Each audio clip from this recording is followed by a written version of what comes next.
All right, good morning, folks. Let's see what's going on today here at the RedEyeLoft. Well, they just disappeared.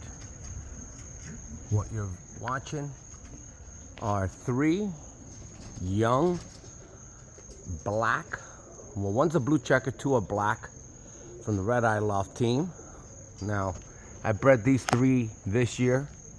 This is probably about the 7th time I've let them out, and it's amazing what they can do at such young age.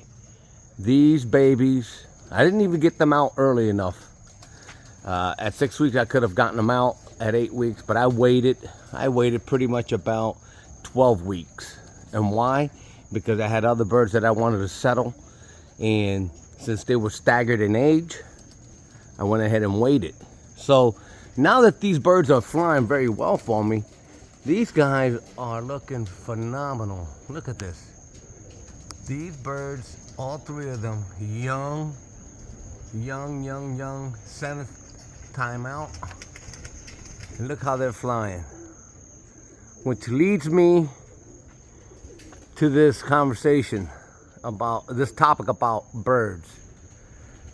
You know, not every bird flies the same. That's why you have to test them. You have to, you know, pretty much work them. And I'll say this. I didn't force these birds to fly. They fly on their own. This is what I like about my line, my bloodline, as they say, what I have available. Now, they're not that tight, but they're flying together. And for being such young pigeons, they're rookies up in the sky. You know, one leads, then the other one leads, and they take turns in leading. But what I'm getting at is, I don't have to force these guys to go up. They go up on their own. I open the loft, as you can see right there. Got the cage door open.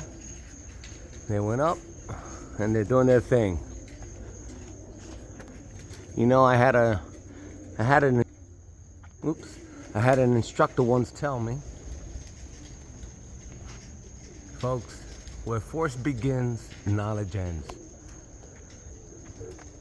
And it makes sense. Look at this. They're flying so well. Where force begins, knowledge ends. If I have to force these birds to go up, then my knowledge has ended. I don't know how to get these birds to fly.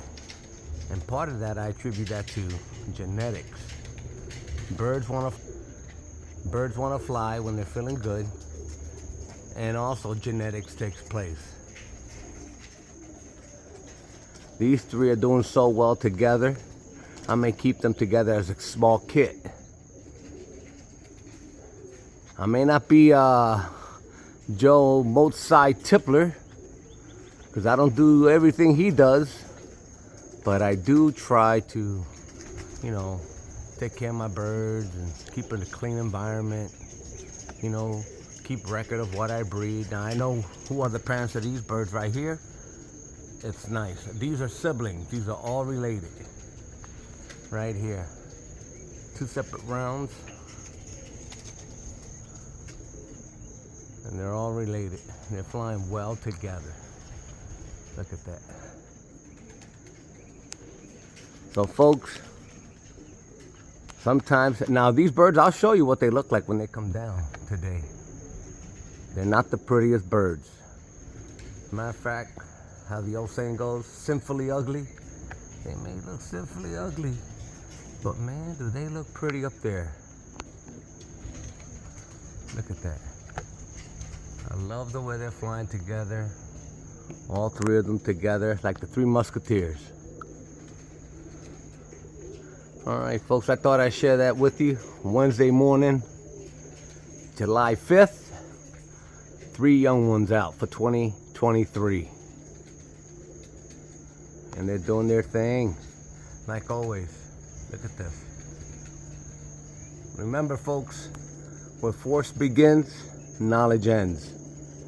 If you have to force your birds, you're done. You need to seek new ways, new things to fly your birds. Keep them flying, folks. Peace.